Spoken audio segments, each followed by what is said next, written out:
I am Audrey, and I'm approaching my late 30s.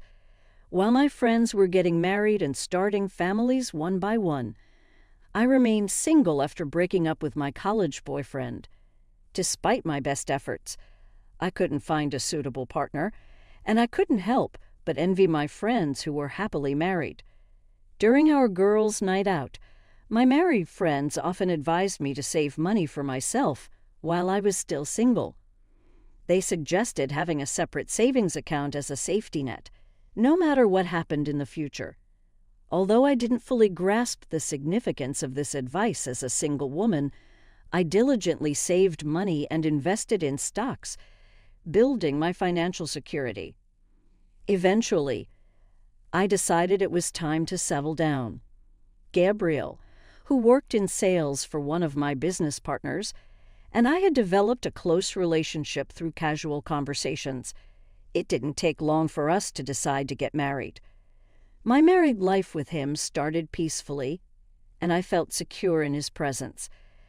While I initially felt a bit self-conscious about marrying in my late 30s, my husband was already in his 40s. I vowed to cherish our time together. However, this peaceful life didn't last long. The source of my troubles was my mother-in-law, Lai. When I first met her at the wedding, she greeted me with a polite tone but couldn't hide her sarcasm, commenting on my appearance and age. She asked probing questions about my marital history and children, making it clear she was critical of me. I was 37 at the time, and this was my first marriage. Lai's remarks stung, and I wondered how to respond. I also questioned my husband's lack of defense, as he couldn't stand up to his mother's behavior. Looking back, I realized that the strain in our relationship had likely been established long before I entered the picture. After the wedding, we moved in with my in-laws. My husband had always lived at home and financially supported his parents, so he insisted that I contribute after our marriage. I found it particularly challenging to support my in-laws, especially Lai, who had been critical since our first meeting. Her behavior only intensified once we started living together, and her constant sarcasm and harsh words began to wear on me. At first, I was hurt. But as the mistreatment continued, my frustration grew. Despite my anger, I didn't want to jeopardize my marriage, so I endured her bullying. Recently, however, my mother-in-law's mistreatment escalated beyond sarcasm to outright harassment. One morning, I noticed there wasn't enough breakfast for one more person at the dining table, and I inquired about it while she was in the kitchen cooking. "What's going on? Everyone is here today, and there's not enough food for one more person, right?" "Oh, that. I'm not fond of someone who doesn't take initiative. So, I didn't prepare anything for you even though you usually cook for us. After all, you're my daughter-in-law, aren't you? If that's the case, you should wake up early and make breakfast for everyone. How can you expect me to do it all by myself? From now on, you're on your own for meals. It should be easy since you only have to cook for yourself, right? I've been quite accommodating to you." My mother-in-law made these comments and continued to cook for my father-in-law and husband while ignoring me completely. She even went out of her way to prepare elaborate packed lunches for them despite her occasional harsh words. I convinced myself that my mother-in-law wasn't a bad person because she had been preparing meals for me. However, her mistreatment of me continued to escalate. One Sunday, she told me that she was meeting an old friend she was excited to see. When I woke up the next morning, she was already gone, and I couldn't help feeling relieved not to have her presence around. Given her constant unkindness, with just my husband and father-in-law at home, I prepared lunch for the three of us, uncertain when my mother-in-law would return. as the day went on and I hadn't heard from her by 4:00 p.m. I decided to make dinner only for those present and planned to prepare a meal for my mother-in-law when she returned later. But when my mother-in-law arrived home that evening, she seemed unusually cheerful. She happily explained, "I had so much fun today. It's wonderful to catch up with friends, don't you think? I even brought back souvenirs for everyone." However, her mood soured when she saw the dining table. "Did I ask you to prepare dinner?" she snapped. I stammered, explaining that I hadn't received any notice about her return and I thought she might be coming home late. I wanted to prepare dinner for her later. However, this only angered her more. She scolded me for having cooked dinner and for the quality of my food, calling it inedible. I watched in frustration as my husband and father-in-law emptied the meal we had laid out into the sink. As per my mother-in-law's orders, she insisted they dispose of it, even if it had yet to reach its expiration date. While I seethed with anger inside, I realized that it was futile to react at this point. So, I tried to contain my emotions and decided to eat my dinner alone at the kitchen table. Meanwhile, my mother-in-law continued to enjoy her meal at the dining table, blissfully discussing the delicacies she had bought from the department store and dishes from famous restaurants. She shared details about her shopping spree without noticing that my husband and father-in-law were growing disinterested. I couldn't help but feel a twinge of sympathy for my mother-in-law as I listened to her from the kitchen. I was shocked when I noticed her outfit. "Isn't that the new dress I bought for our upcoming company trip?" I couldn't contain my surprise and rushed into the room. Lily, my mother-in-law, looked at me with a startled expression. "Isn't that my dress?" I asked incredulously, "Why are you wearing it?" She replied, "Oh, I wanted to wear a new dress for my friend's meetup. I searched around and found this one. I didn't know it was yours. I'm sorry." But I could tell it was a lie. She knew it was mine and had deliberately worn it without asking. I had been looking forward to wearing that new dress, and she took it from me so casually. What's more, the dress was a perfect fit for me. But it looked ill-fitted on her, revealing her flabby belly.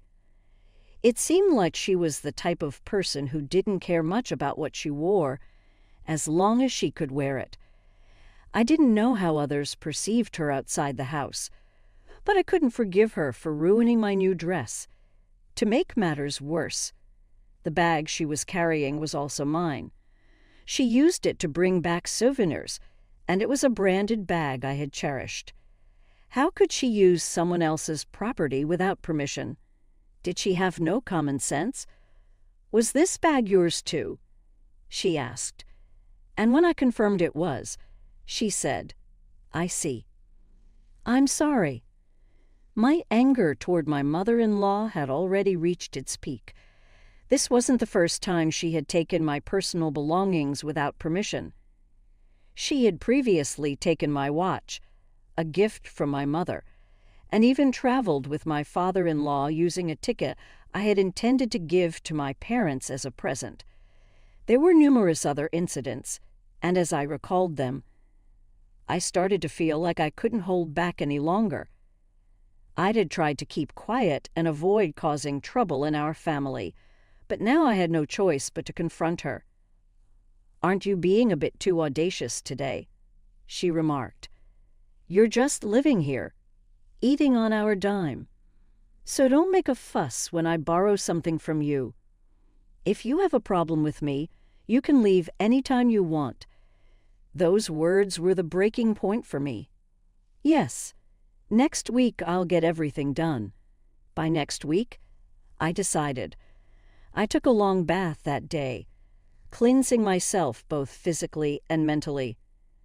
The following week felt like an eternity as my mother-in-law continued to harass me. But I endured it, knowing that my liberation was approaching. I no longer felt any affection for my husband, who tried to put on a kind facade. My feelings toward him had turned cold, and I was surprised by the change in myself. But I couldn't bear to continue living like this. I yearned for freedom. Finally, the faithful Sunday arrived. My mother-in-law was happily humming while vacuuming the house. Little did she know that her happiness would soon come to an end. I had made arrangements for someone to visit in the afternoon, and when the doorbell rang, she was taken aback. I greeted the person and invited them inside. Now the counterattack begins. I thought to myself. My mother-in-law looked puzzled and asked, "What's all this about? You think he's an appraiser. But what is he going to sell?" I replied with determination. "The person I invited is an antique appraiser. I asked him to come today because there's something I want to have evaluated. I wanted to address something with Lily. Lily, you mentioned that you lost the watch my mother gave me, right? I still haven't recovered it, but have you found it since then?" I asked my mother-in-law calmly. "Well, I haven't found it yet, but it's just a cheap watch you can buy anywhere, right?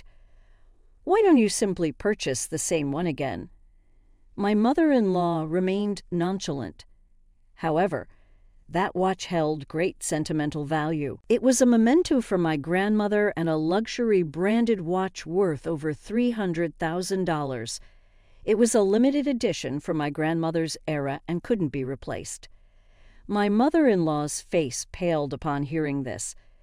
My father-in-law chimed in, "I remember you saw a similar watch at an antique store, right? Is that the one?" My husband was puzzled. "You saw the heirloom at an antique store?" "No. It looked nice, so I thought I could use it to make some extra money. I intended to let them use it, but planned to buy it back when I could afford it. I didn't realize it was so old," my mother-in-law explained, transitioning from a facade of weakness to a condescending attitude towards me. If that was how she wanted to play it, I wouldn't back down. "Mr. Miller, what were the results of the watch appraisal I requested?" I pressed. "I'm not certain, but if it's a limited edition model from that year, it could be valued at no less than $200,000, conservatively speaking." The appraiser's verdict was crystal clear, and my mother-in-law was left dumbfounded. "What? What?" she exclaimed. "I can't believe you sold such a valuable item without permission," my husband added, finally recognizing my mother-in-law's habit of helping herself to my possessions. He had been aware of it, but had chosen to ignore it until now. Yet I couldn't forgive him for his indifference. But it was just a watch. I didn't have much. So if I could use it to raise some money, it would be my final act of filial piety. I said quietly, drawing attention to her misconduct, the last act. My husband was taken aback. "I feel sorry for you, even though it wasn't your fault. I no longer want to live with you, your parents, and your lack of support. I understand." My husband replied somberly, "I want a divorce too. You and your mother are strangers to me now." "What divorce? What do you mean?" My husband was deeply upset by the sudden declaration. "I'm sorry, but I've already made up my mind. This is final," I affirmed resolutely. My mother-in-law appeared unfazed, remaining seemingly unmoved even about selling the watch she audaciously suggested. "I can't believe that watch was worth so much. I wonder if I can buy it back now and sell it for even more." Her nerve to utter such words after everything astounded me.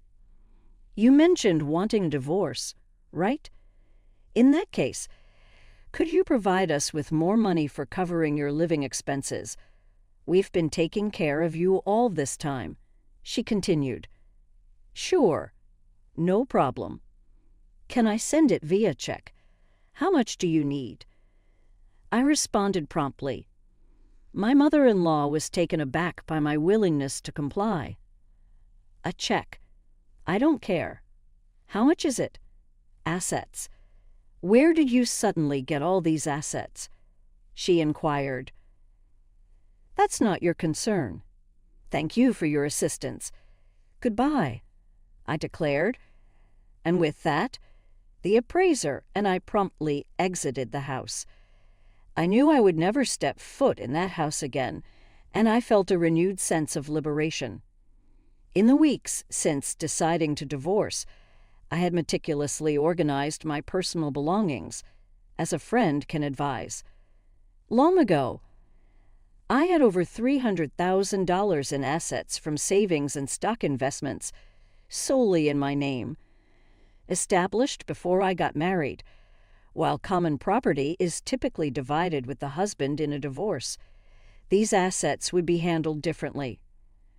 With this substantial amount of money, I have secured financial independence for the future. Even if I never marry again, I'm grateful that I heeded the advice to save money while single, a lesson I truly appreciate now. After going through marriage and divorce following a friend's guidance, I began investing in index funds, initially starting with a small amount, but eventually increasing it to $5,000 per month over the past 15 years. Since my days as a bachelor, my consistent investments in mutual funds have paid off handsomely, and I've amassed a significant fortune. My ex-husband and his family had no choice but to continue residing in the same house after I left. The rumors of my ex-mother-in-law's harassment and mistreatment of me spread throughout the neighborhood, causing her discontent as she lost favor among the community. My ex-husband was tagged as the man whose wife had run away shortly after marriage, primarily due to his inability to stand up to his parents and take care of his spouse. I believe he will likely continue to seek marriage, but I anticipate it will be challenging. Marriage should not be a mere goal, but a new chapter in life. I have strongly come to realize this. When I got married in my late 30s, I had envisioned a peaceful life ahead. Little did I know that my married life would be filled with such turmoil. Nevertheless, this experience has solidified my determination to find my true life partner, someone with whom I can weather both the highs and lows of life together. Until I encounter such a match someday, I am content to live independently. I will persist in steadily growing my assets to ensure a secure and self-reliant future.